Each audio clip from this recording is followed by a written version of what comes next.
Wonderful introduction and slipping in that whole award-winning thing. I think it's been a while. I'm going to have to see if I can win some more awards so I can keep using that.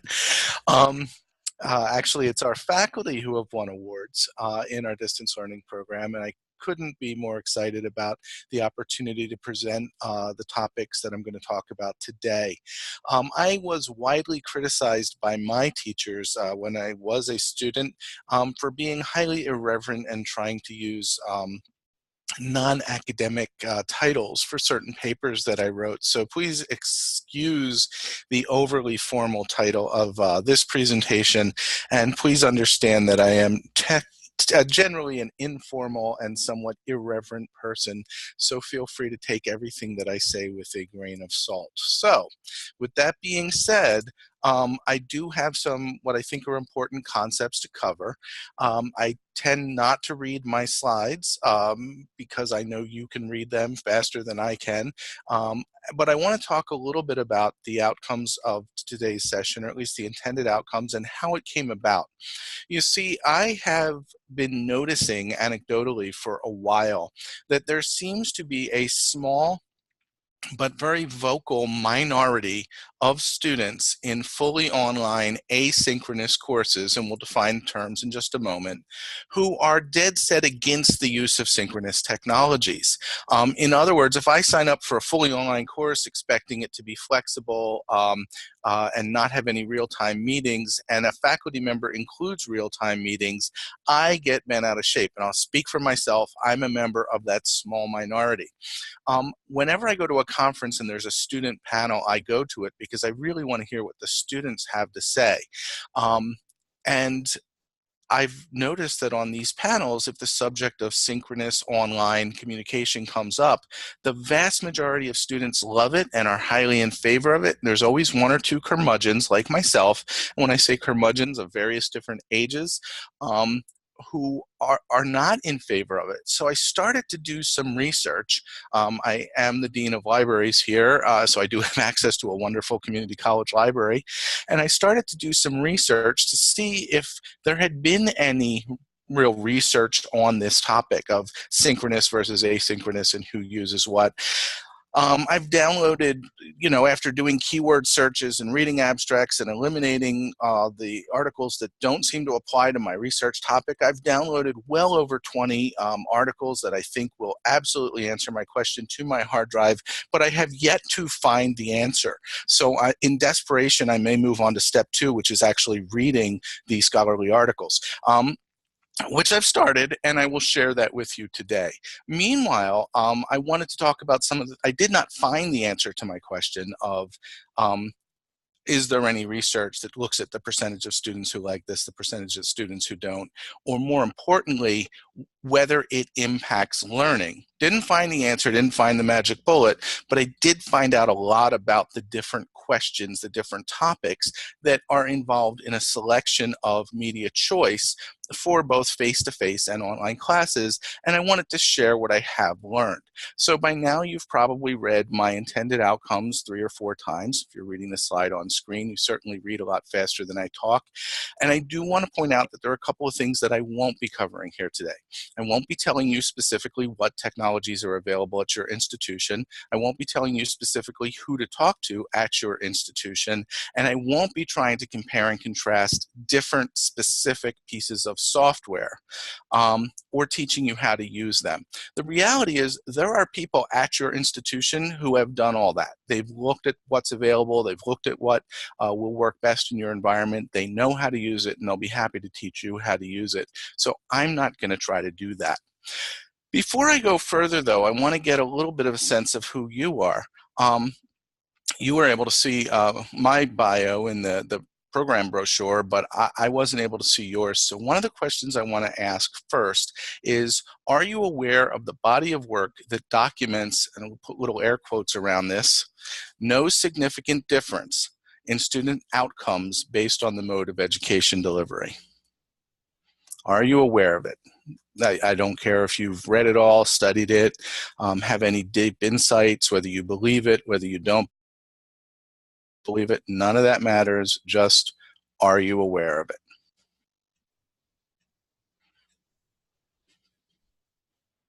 Okay, so the majority of the people attending this webinar today are aware that there is a body of work which tends to support the idea that there is no significant difference in learning outcomes, the ability for students to learn based on the mode of education delivery. This is used by distance education proponents to say, hey, see, look, distance education is just as good as face-to-face. Of course, there are many people who point out that the work is somewhat flawed. They aren't really deeply scientific studies in many cases. You know, there are pluses and minuses to this, but from the standpoint of first, do no harm, there is a huge body of work that says if you're delivering instruction online, if you're delivering instruction in an asynchronous or synchronous fashion, students are still capable of learning. Okay, so that does exist. Let's take a step back, even to the title of the presentation, Synchronous, talking specifically about something happening in real time. I often substitute real time for the word synchronous. So if we're having real-time online communication, this webinar is happening in real time. If you were to type a question into the chat box right now, I would see it. I could pause what I'm saying and answer that question. It's theoretically possible. I might also miss the question because I'm so busy talking. Asynchronous communication, obviously the opposite of synchronous, not happening in real time. Now, I am going to limit myself when I talk about synchronous and asynchronous to synchronous online communication technologies. Teaching in a face-to-face classroom is a synchronous teaching environment. I'm not going to talk so much about that, the technology involved in that. You know how to do that. I want to talk about online synchronous technology. And again, getting to know you a little bit better. Then if you could launch the second poll, have you used synchronous online technology in your teaching? So we'll give it a couple minutes. Just, I've never used it. I've used it as a learner, student, participant. I've used it as a teacher, presenter, professor, or yeah, all of the above. I think all of the above is valid because even if you've done both, at some point you hadn't.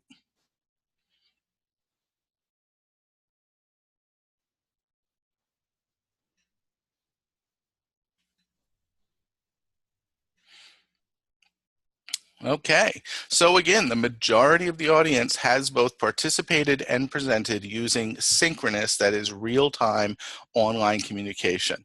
So I'm gonna step up the pace a little bit, knowing that now, and not go back and maybe belabor some of the points that would be obvious to people who've done this before. But there were a few people who have not, so I want to make sure that I'm not going too fast. Please feel free to use the chat box if I say something that isn't clear or doesn't make sense. All right, so what are some of the synchronous tools, online tools that are out there? Again, synchronous, like I said, teaching in a face-to-face classroom is synchronous teaching. I'm not going to talk about that specifically today here. The telephone is a synchronous tool. I'm not going to talk about telephones. Instead, I want to talk about some of the other technologies, or at least explain the technologies that are available. Text chat, live real-time chat, like what could go on in the Q&A discussion of this webinar, for instance, or back in the old days of an AOL chat room, for those of you who remember that. Online live whiteboarding, where you can, say, annotate an image. I'm going to try this in Zoom and see if it works. Let's see if I can do this. I'm circling something on my screen in Zoom. This is live real time. If it worked, you saw me circle the words Blackboard Collaborate. Obviously, audio and video like we're doing now, screen sharing like we're doing now. You're seeing my PowerPoint coming from my screen. Document sharing, where we could perhaps be working simultaneously, collaboratively in a document. And I think, you know, Google Docs being one of the first real good examples where two people can have the same document open at the same time and be typing into that same document at the same time. I'm not familiar with technologies prior to that where that was done in a synchronous fashion, although Microsoft Office had ways to do that asynchronously, where you would lock a document and send it to someone else for comments and things like that.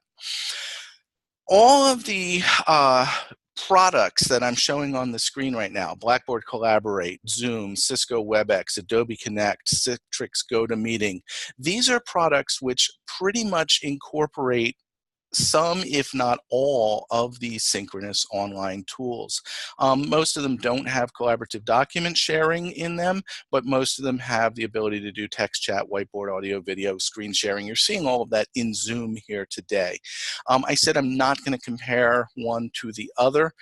Suffice to say that they all have pluses, they all have minuses, but they're all fairly similar. Zoom is not one of the ones that I have available at my institution, but I'm using it here today and so far haven't managed to mess anything up. Some of them will also have polling. You saw the polling feature in Zoom twice already. You'll see it once again. Some of them have breakout rooms where you can split up your audience into smaller groups. And many of them have the ability to transfer files back and forth. Okay, so they all have pluses, they all have minuses. We're not going to talk about which one is best. Although some of the people in this webinar, and certainly, you know, if we polled a larger group of faculty, some of our colleagues have never used this technology, may never have talked about this technology. Apparently I need to erase my annotation. This is a mature technology. This image I'm showing on screen right now is something called Microsoft Net Meeting. I believe it was distributed with like Internet Explorer 3.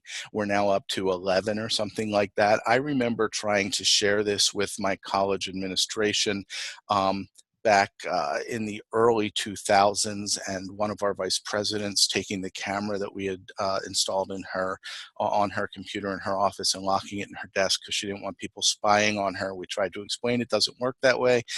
You have to either initiate or accept a call, but she didn't want to hear it. And you'll notice in this screen capture that the image for making a call is an old-fashioned desktop digital telephone. I'm surprised it doesn't have a rotary dial on it. Okay.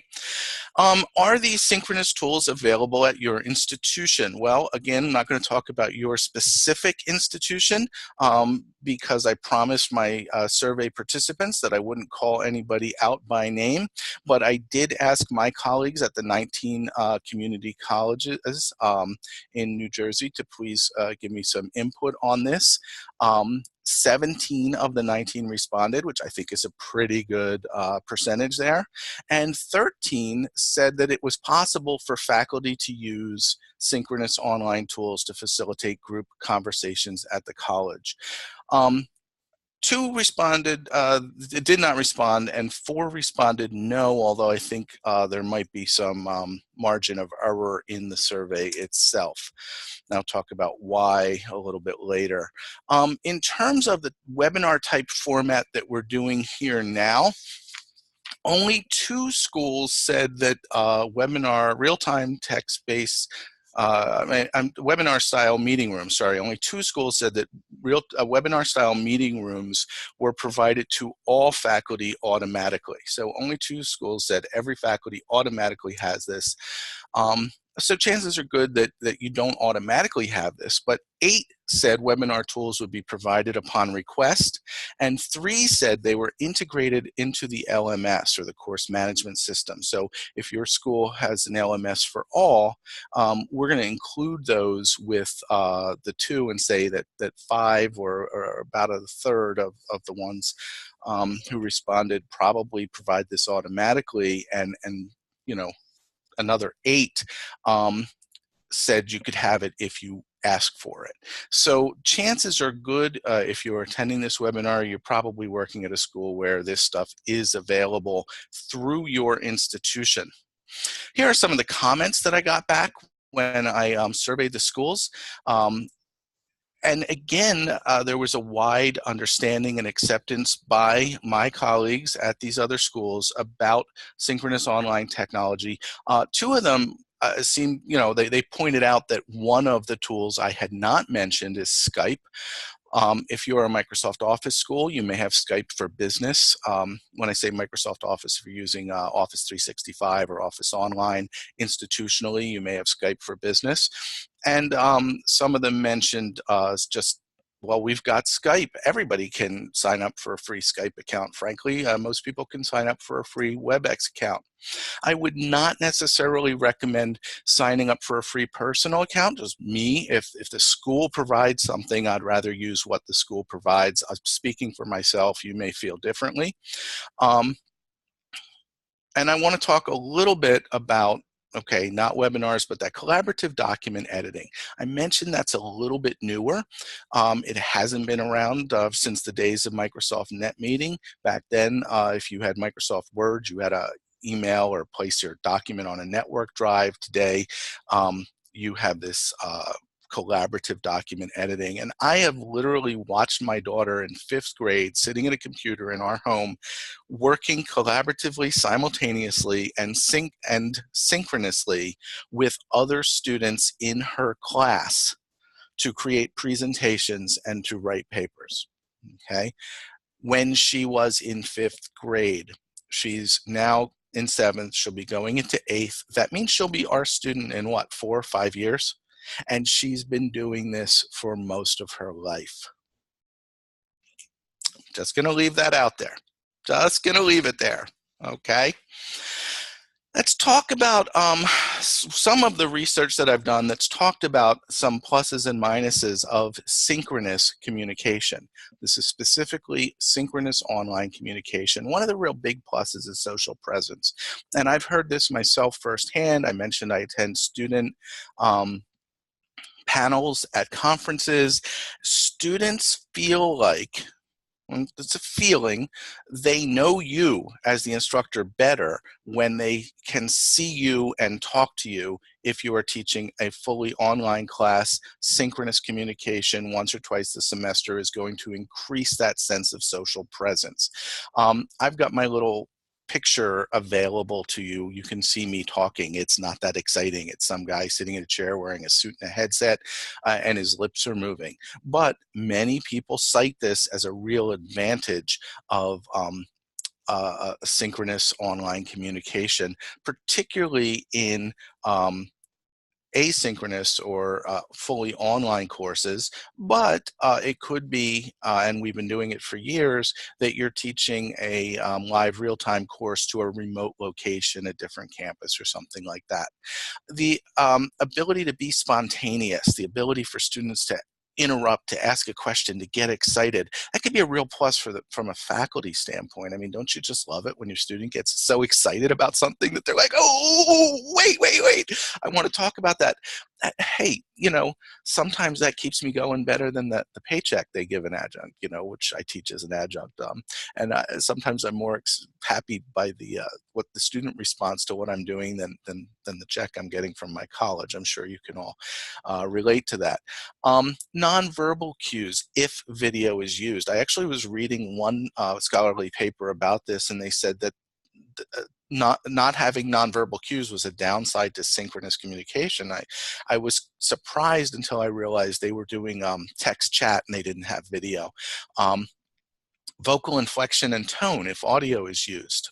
We talk about the ability to convey messages in text being somewhat impaired because we don't have that.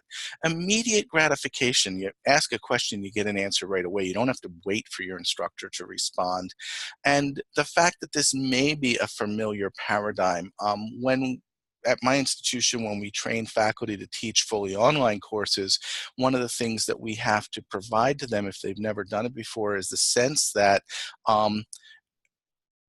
you're not just taking your face-to-face class and putting it online. You really have to rethink how you're going to deliver instruction if you are teaching an asynchronous online course. But with synchronous tools like this, how much do you really have to change? You can still lecture if you want. You can still do group activities if you want. You don't have to think about change as much. Now, I say it's familiar if you've never used the technology. There are some minuses too. And let me switch over to minuses.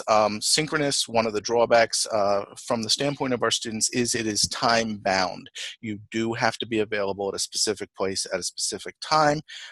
That's nothing unusual. Again, if we're teaching a face-to-face class on campus, that's pretty typical, but a lot of students are choosing online learning because that is difficult for them to do, particularly in the community college arena where most of our students work, if not all, and their boss may change their shift, may change the schedule. They may have an opportunity to pick up some overtime or something like that, some extra hours, but they can't because it cuts into when their class is scheduled. Those are just some of the reasons why students are choosing online education. And of course, if you're doing that online education in a synchronous fashion, they lose that availability. By the way, all of those apply to faculty as well as to students. There tend to be higher technology requirements for synchronous online than for asynchronous online. And we'll talk about asynchronous online in the second half of this presentation. What do I mean by that? Well, I have a headset and microphone. Do I have to have a headset and microphone? No, I do not have to. I can do this with the built-in little mic on my laptop and some speakers that are on my laptop, but then I have to worry about feedback and echo and ringing and external extraneous noise. I have to have a camera if I'm going to provide you with video. I have to have more bandwidth so that the audio doesn't break up or the video doesn't break up. Another minus is that there's, just like in any face-to-face situation, there's, I shouldn't say no time for reflection, but there's less time for reflection. One of the scholarly articles I read talked about synchronous being better for delivering less complex concepts that benefited from immediate interaction, such as teaching, say, maybe a modern language where you really want to be able to talk to somebody and have a conversation, but maybe not teaching something where you want to have the student go away, think about it for a while, and then respond. Because, you know, this is live, real time. I'm not going to sit here in dead silence while you think about something for a while. You know, just me, I'm going to fill up the sound with noise because that's what I tend to do. So, the other thing that I think is really important to consider is the idea of catastrophic failure or no do-overs. If we're doing an asynchronous discussion and the system goes down for a couple of hours, that can be annoying. If those are the hours you set aside to do that, it can be really annoying because now you have to find other time to do it, whatever. But you can always just say, well, I'll give you, as an instructor, you say, oh, I'll give you an extra couple of days to get this assignment into me or to participate in this discussion. And you figure, well, that's not too bad. If everybody has agreed to meet at 2 o'clock on Tuesday and the technology isn't working at 2 o'clock on Tuesday, boom, you're done, no do-overs. You've lost that opportunity. So technological failure can be more immediate, more embarrassing, and less recoverable in a synchronous environment. The other thing that people tend to do when they're watching webinars, and I'm willing to bet some of you are doing this right now, is you've got other windows open. Okay, so are you really paying full attention to me, or are you also looking at a cat meme on Facebook? And yeah, I'm talking to you.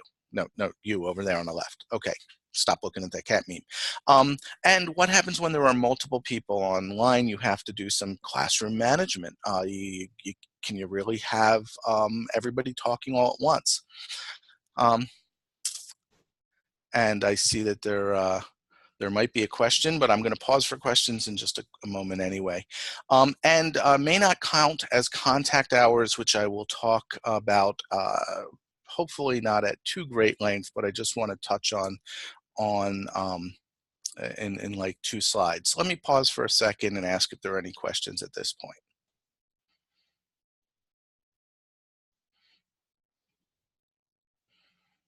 Okay. If there are, please put them in the chat window, not the Q&A. All right. Not seeing any immediately, and please feel free to post them and I will make sure we get to them. If not during the session, then asynchronously I'll respond to them afterwards. But every one of us who teaches gets frustrated with students who don't read the syllabus. You know, we already answered that question.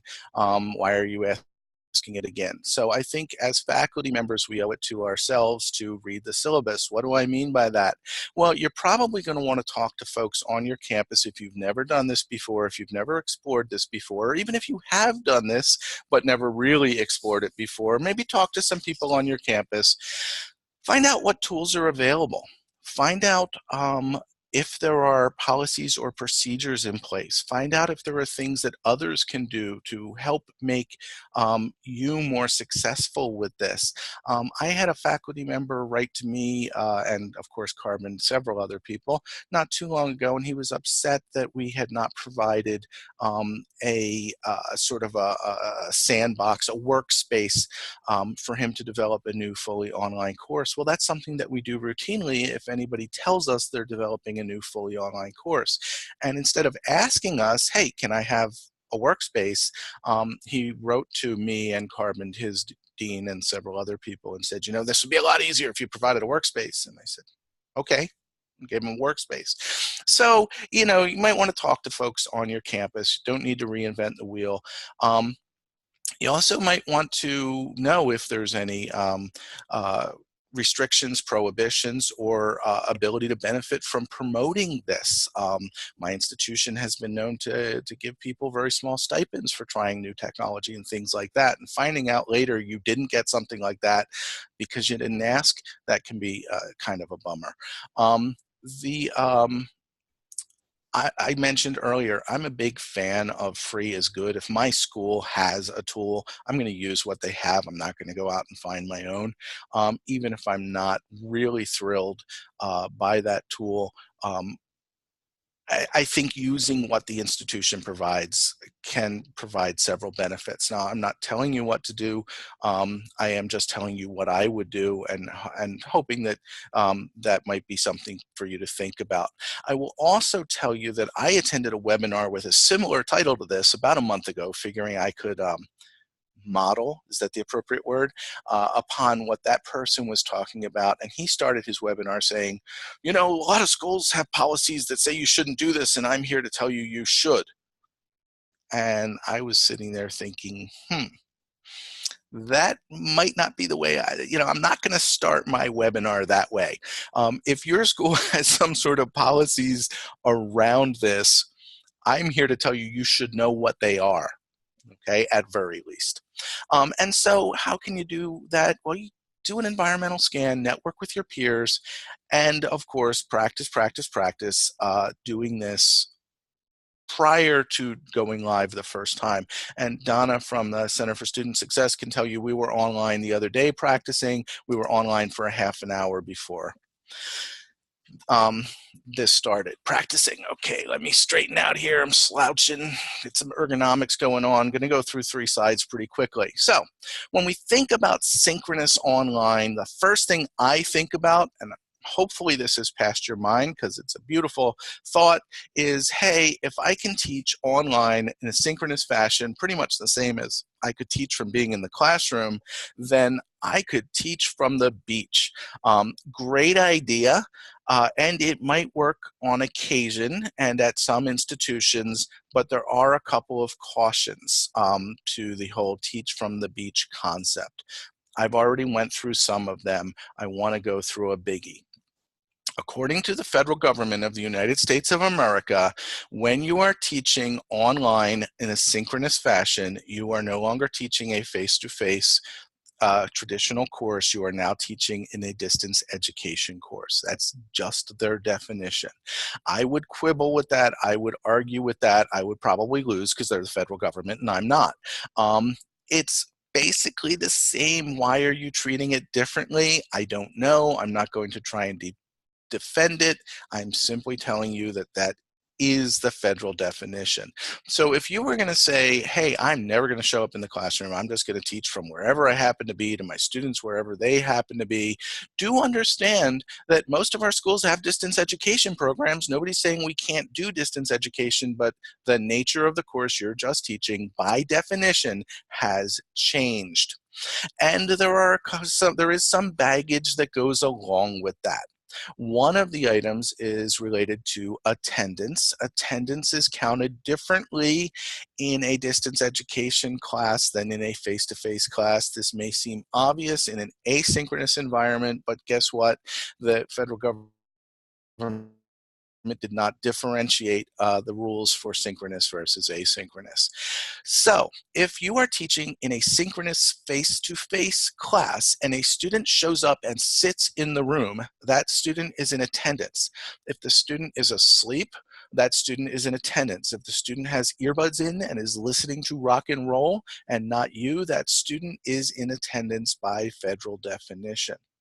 If a student logs into an online class, whether it be synchronous or asynchronous, that student is not in attendance simply by virtue of logging in. They must participate in an academic activity related to the class content. Okay, so I was at a conference, a gentleman was talking about something that I find really cool and really probably the wave of the future, which was basically mode neutral instruction. He was offering the same course, two different sections of the same course. One was face-to-face synchronous in the classroom. The other was synchronous online. He told students, I don't care which one you come to. Okay, if you're signed up for the Tuesday, Thursday, 2 to 3:50, you can come to that, or you can come to the Monday night, 5 to 8 p.m. fully online synchronous class. You can come to whichever you want to. Doesn't matter to me at all. That, I think, might be the wave of the future. Maybe when my students get to college, my kids get to college, that's what they'll be experiencing. But I said to him, well, how do you validate attendance in the synchronous online, since the federal definition basically says the student has to actually engage with you during every session? And he goes, well, I do it the same way I do it for my face-to-face. And I said, well, that, not really sure that's going to fly.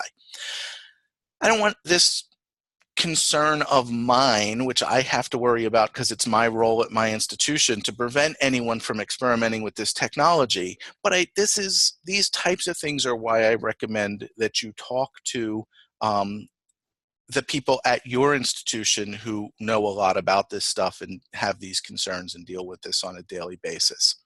How is K-12 going to handle this? I don't know. I mean, how is higher ed going to handle this? What we're all involved with, or most of us are involved with, I don't know.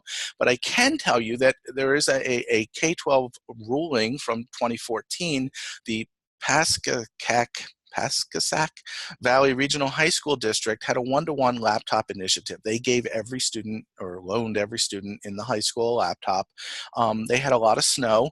The principal was, really innovative, and he said, listen, since everybody's at home and everybody's got a laptop, let's all log in and do a virtual school day.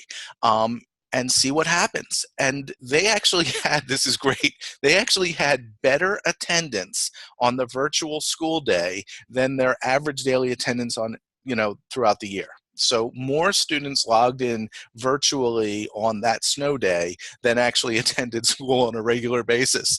They then had another snow day, and everybody said, that worked really well, let's do it again. The principal said, don't do it. Let's see what the Commission of Education says first. Guess what the Commission of Education said? Virtual snow day did not count. That was a couple years ago. Maybe they've changed. I don't say on top of K-12 rulings, but this one hit the newspapers, and there's some links in the presentation which you'll have access to later if you want to actually read the justification. So, teach from the beach may have some complications, but guest speakers. Have you ever tried to work out the logistics of getting a guest speaker in your classroom? Yeah? Has it ever been complicated? Has for me. Okay. Well, what if the guest speaker can speak to your students from anywhere? to me, this is a brilliant use of synchronous online technology. Okay. Um, and I think it works most of the time. The only real concerns that I have are, again, technical difficulties. If you've set this all up and something goes wrong, um, might not, maybe the guest speaker is not going to be available when you try and redo, or maybe they're going to be turned off by it. The other thing is the guest going to be familiar with the technology? Are they going to be comfortable doing this? And that's one you might be able to address. And I'll talk about that in a second, but it's quite possible that you can set up and control everything from your end, and all you have to do is the guest to say, click on this URL when I give you the high sign, start talking. Okay. All right. Now, I did say maybe the guest is not familiar, but earlier I pointed out that this is a mature technology, so hopefully the guest is familiar, and that's not going to be a problem. How mature is this technology? Well, it's so mature that people regularly do business by synchronous online meetings. Okay, this is pretty typical. A lot of people do this a lot of the time, and my favorite reason to use synchronous online technology in the classroom is because all of our students could grow up to be the President of the United States of America. Okay, and here we have a former president of the US participating in a meeting with synchronous online remote participants as well as face-to-face participants going on. And I want to tell you a quick story about, my favorite subject, me, um, and how I lucked into a great opportunity to do this. When I was working on my doctorate, I had to create an asynchronous online user community, and I had to show that I understood the best practices of doing it. It was an academic assignment. And one of the things I wanted to have for my community was a professionally produced logo. I'm not capable of doing that, nor did I have the money to pay for it. So I approached our graphics design instructor and said, would this be an appropriate thing for your students to work on? I mean, could we, I don't want to take you away from your stated learning objectives, but do you think I could somehow get your students to create this logo for me, and have it, maybe be a worthwhile activity? And we talked about it, and she was very comfortable with it. In fact, she thought it was a good idea. And we actually set up a time when I would come to the class acting as a client, speaking to a group of graphic designers, lay out my requirements. I was going to go away for a while, come back later. Each student acting as a graphic design company would pitch their idea to me, and I would select the one I liked best. Then we had a couple of snow days, and it ended up that the only time the students could do their pitches was a time that I was going to be at a conference in Vegas. So I said, well, let's do it online as a synchronous online presentation.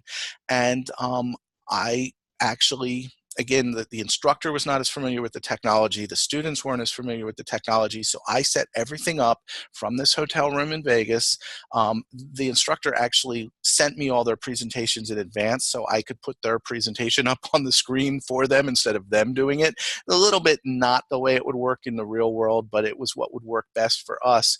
And the students did this pitch to me, and they really said afterwards, the feedback we got from the students was the best part of the project was the fact that it felt like they were pitching to some bigwig corporate executive who had flown in his private jet. Believe me, I was in economy, with my bags under the seat in front of me. I wasn't in a private jet, but I was some bigwig to them who had flown to Vegas for a party weekend, not.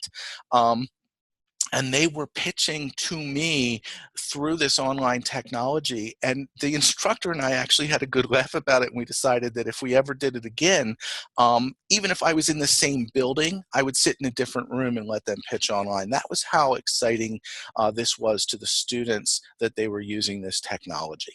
Okay, so I really want to encourage you to think about the fact that uh, um, it's All right, I'm sorry, I'm losing it because I'm missing a slide here, but that's okay. It's not totally important. I really want you to think about the fact that using this technology models things that happen in the professional world all the time. All right, so now I'm going to switch gears. Before I do, I'm going to pause again and ask if there are any questions. Any questions? Type in the Q&A box. Okay.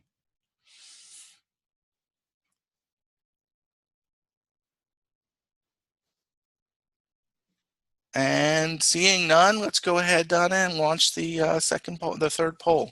So now I want to switch gears to asynchronous technology, such as discussion boards, let's see, blogs, online journals, wikis, podcast, and e-portfolio. Have you ever used any of these tools as a student or learner or participant or consumer? Or have you ever used any of these tools as a presenter or a teacher or a producer, creator? Or have you done both? Or never used any of the above?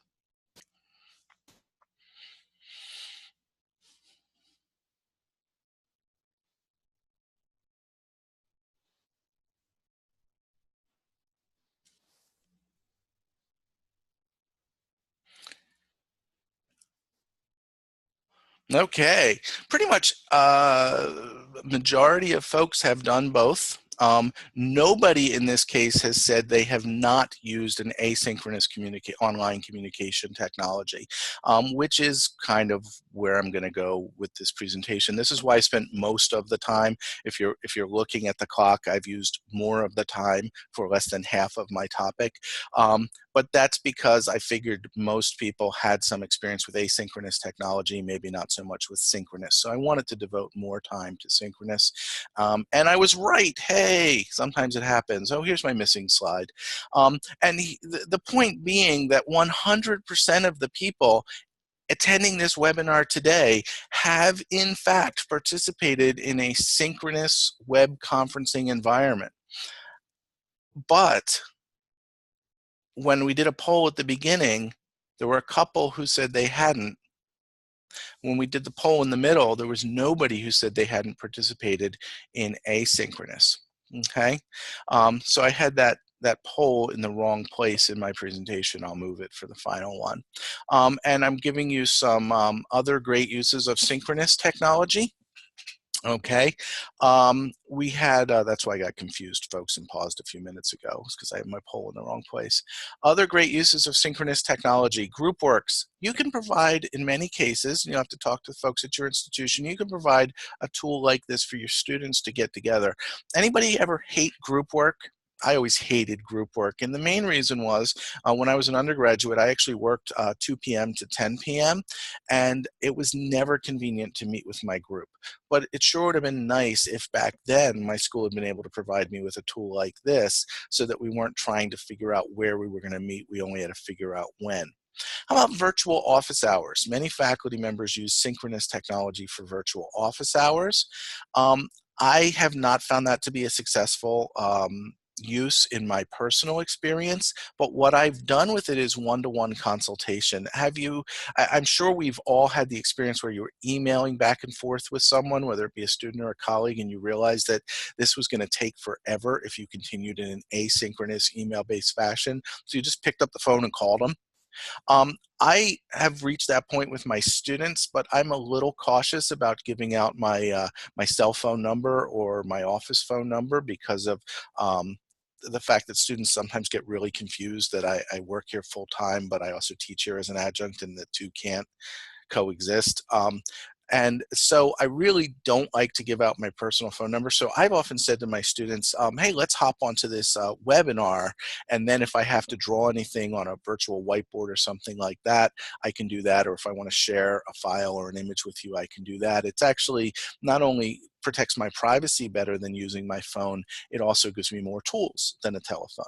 So I use it for one-to-one consultation more than I do that. Now let's switch to asynchronous tools at this point. Again, I'm only talking about online asynchronous tools. So I'm talking about email, discussion boards, forums, BBSs are all the same thing. A blog, which is a truncation of weblog, online journals, wikis, podcasts, ePortfolio, and really going back, Usenet news groups. These are all examples of asynchronous online tools.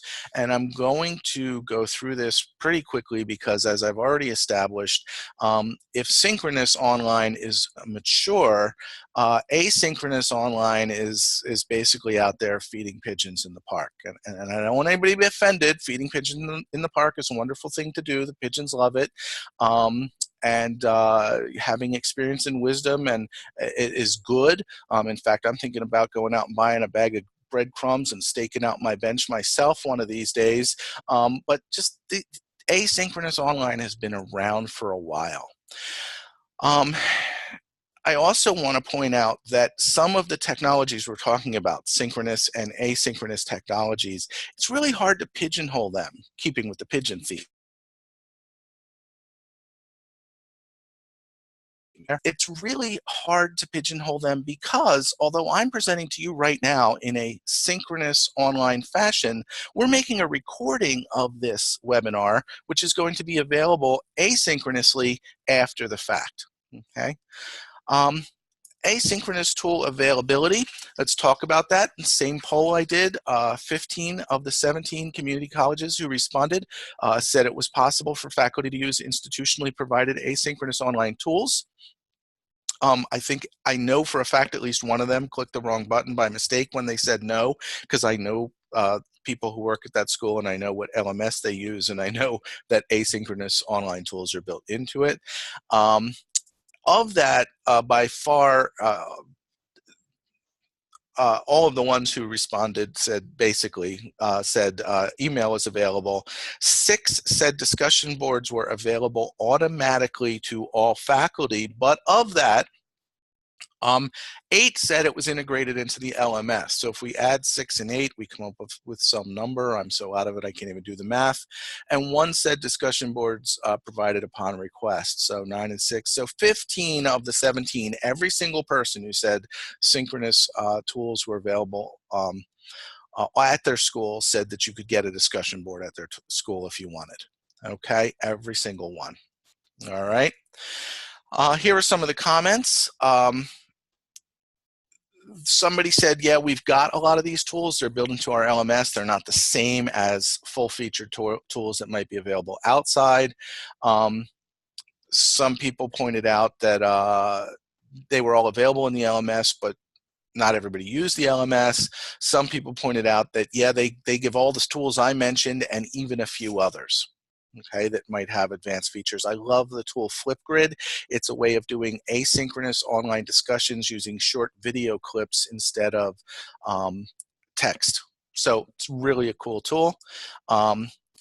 Why use asynchronous tools? And here's a quote that I swiped from one of the articles I'm reading. It's the most popular model for no other reason than the barriers to implementation tend to be much lower. Many of these tools are free and require minimal hardware and software. Okay. Also, asynchronous discussion can produce extremely rich and powerful discussions because of its very asynchronous nature. I talked earlier about a minus of synchronous discussion is that you're on the spot and you basically have to come up with your answer right away, and if you miss the moment, it's gone. With asynchronous, you can actually pause and think about things and have a wonderful reflective dialogue. I'm not going to spend a lot of time on that because we're running close to the end of the presentation. I want to leave some time for Q&A, but I want to talk about the fact that wikis are something I've begun experimenting with. I'm really excited about because wikis allow for knowledge creation or knowledge preservation on the part of students and faculty in a way that discussions don't. Even though discussions are asynchronous, kind of when they're over, they're over. In fact, I tell my students, you can submit your assignments late, there's a grade penalty. You can submit your quizzes and tests late. There may or may not be grade penalty depending on the class and how I'm teaching it and whether they're high stakes or low stakes. But you can't participate in a discussion that's ended, because once the discussion is over, it's over and we've moved on. I liken participating to a discussion that's ended to walking into an empty classroom and presenting a soliloquy to the blackboard or today the whiteboard. Doesn't have much value.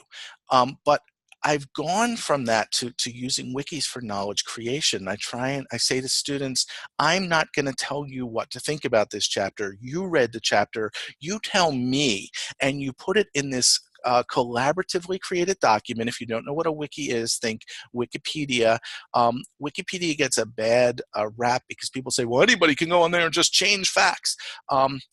A little more complicated than that, folks, but the reality is a wiki is a collaboratively developed, a group developed document. It's a Web 2.0 technology. People can go in and modify what other people wrote. People can add to it. People can delete from it. And there is a record. As the instructor, you can track back and see what was done and even revert to older images. And one way I have used wikis very successfully recently, if you're familiar with Cross and Angelo Classroom Assessment Techniques, or CATS, very, very well-known book that developed by Cross and Angelo are the authors. Classroom Assessment Techniques is the title. There's about 1 million different techniques in there that you can use to see if your students are learning. Well, one of the things I did is I pulled from there, I think it was called outcome statements. It's a list of statements. They're writing prompts for students. Students are all familiar with writing prompts these days. We didn't call them that when I was in grade school, but my kids talk about them all the time. And basically I tell my students, here's a list of 7 writing prompts. Pick one, go to the wiki page for that writing prompt and finish it. So I'll give you an example. I was surprised that. So I have, say, a chapter 5 wiki.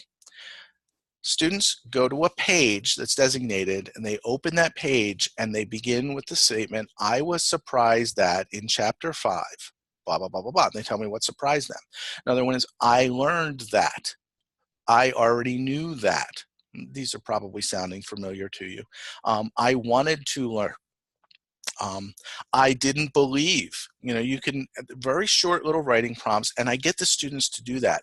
And I preserve that content. So over time, class after class after class, the students have created this body of information that they can refer to, that other students can refer to. And I find it really seems to engage them more than some of the other stuff that I do in class that my students tell me is boring. I encourage honest dialogue with my students, so they do tell me some of my stuff is boring. And this they seem to find fairly interesting. I've seen faculty actually ask students to create a wiki page on Wikipedia. But that's pretty high stakes, and like I said, there are some barriers to entry. I know many faculty who have had great success with journals and having students be self-reflective. Okay, and one of the articles that I was reading really talked about, here's what I'm looking for when I'm reading these articles is, you can tell me all about how great this is or how terrible this is or what other authors say about this. I want to know, does it impact learning? And we would think when we think of journals, I'll speak for myself, I think of the humanities, the liberal arts side of the house when I think of journals. But here's an example. There's an article about students using journals actually in a biology class, and students who kept a journal in their bio class also performed significantly better on the final examination for the course. Okay, asynchronous, don't have to be there real time. Okay. Just some of the asynchronous tools, but again, since the majority of the participants in today's webinar said they were familiar with, or more familiar with asynchronous than synchronous, I was intending to, and I'm glad I did, spend more time talking about synchronous than asynchronous. I know I led with a lot of questions. I didn't necessarily give you all the answers. It's because I don't have all the answers. But I really wanted to get people thinking about this, to get people excited about this, and to get people doing this.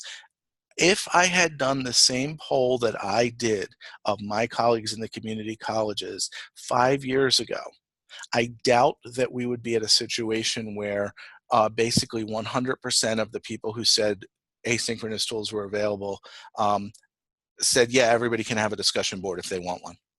Okay, I doubt that that would have been possible. I know at my institution, probably about 7 years ago, I would have said, well, you know, we really only limit those to the faculty teaching fully online classes, and today everybody has them automatically.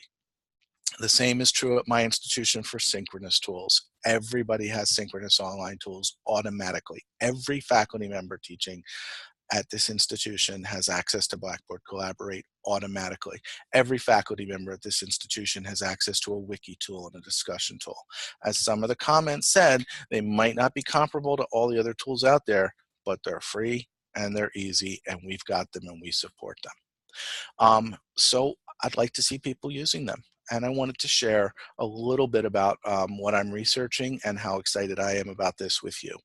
That being said, I'm happy to stay as long as Donna will leave the, the Zoom session up and answer any questions you have, but officially we've got about 3 more minutes. I'm happy to leave it up, but if anyone has any questions, you can ask them in the chat box. At this time, we have a few more minutes. If you'd like to ask Martin any questions about his presentation, thank you again, Martin. We'll give it a minute. Sometimes people have to think for a moment about what they just heard. Yeah, isn't that amazing?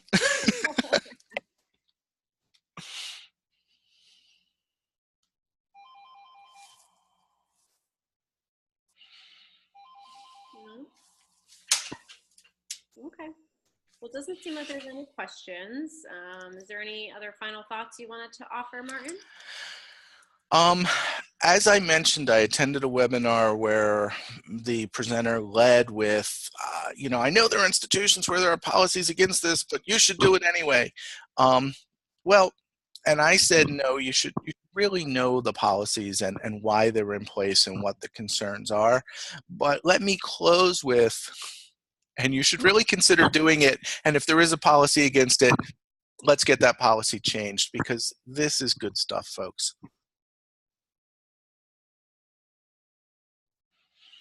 All right. Well, thank you so much, Martin. I appreciate your time today, everyone who was able to log in.